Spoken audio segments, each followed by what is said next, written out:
I was curious what the latest on the X62 Vista is. There was reporting earlier this year that there were some flight tests. Has there been any additional in-flight testing, upgrades, or anything of that sort? Yeah, so when we flight tested with Vista back in December, we were about two-thirds of the way through the upgrade of the vehicle, and it was the first chance we had to go get some data with a real AI agent, and we were very successful. Since then, we've done a pretty major software upgrade on the vehicle. The aircraft landed about 30 minutes ago from a flight test that it was doing that we're doing this week for a campaign this week. We've got another campaign started in May. Then the aircraft will go down for some routine maintenance and checks. And then this fall, we've got another, I know of at least one other flight test campaign going on. And then we'll also be doing another software upgrade as well. So it's a busy time for us. We've got a lot going on. Busy's good. So what are some of those lessons learned that you could share with us from that testing in December, I think you said, that are now being folded into these future events? Yeah, so I think a lot of the lessons we're learning are lessons that all of us kind of need to be reminded on occasion. So, for example, we had an issue last week where we had a particular AI agent that was looking at a particular button in the cockpit to know when to turn on or turn off. And that button, the way it works is you press it and there's a rising edge on it. And then when you release, there's the falling edge. And if you don't catch it just right, you miss the key to turn it on or off. We had a separate system set up that kind of interpreted that for our customer, and they chose to read the button directly. And as a result, we had some miscommunication during a ground test of whether it was active or not. And that's an example of just I was talking about earlier, integrating stuff that's being done purely in a simulator lab into a real airplane. So there's some lessons like that we kind of help our customers sort out as they're transitioning.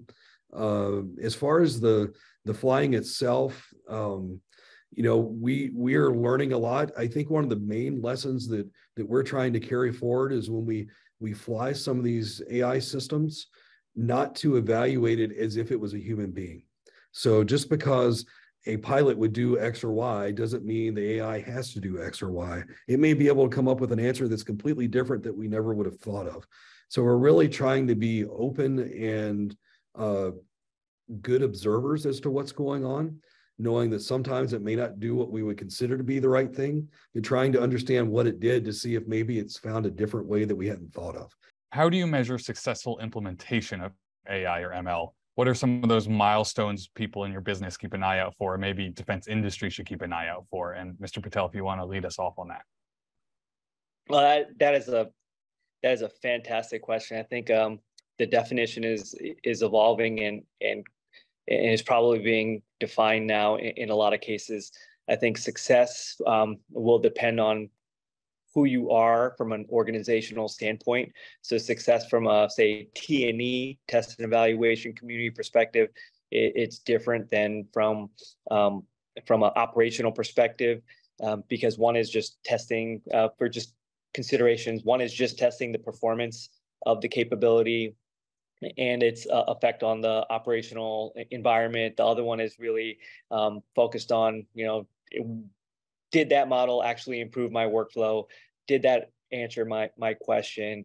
And then you have different, again, organizational understanding and influence from financial perspective, right? So how successful I was able to create this model, but it cost me $10 million, but it wasn't as effective as we needed it to. So there's so many different dimensions to defining success that I think we're still kind of figuring out how that happens. But I also believe that the Army and the DoD is putting in policies, things like the adaptive acquisition framework that looks at software pathways, that looks at ways for us to really identify metrics on those success criteria. So I think we're going to start defining some of those as we have more AI-enabled programs.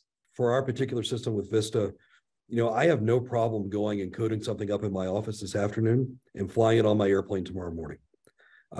We really are about risk reduction and taking things that are really low technology readiness levels and elevating them. So I'm perfectly happy taking something that's really sketchy and trying it out, knowing that I've got the safeties built in to catch me and keep me safe. This person asks, what does it take to properly train autonomy or machine-powered agents? How much data, time, tests, fidgeting, retest, that sort of thing does it take?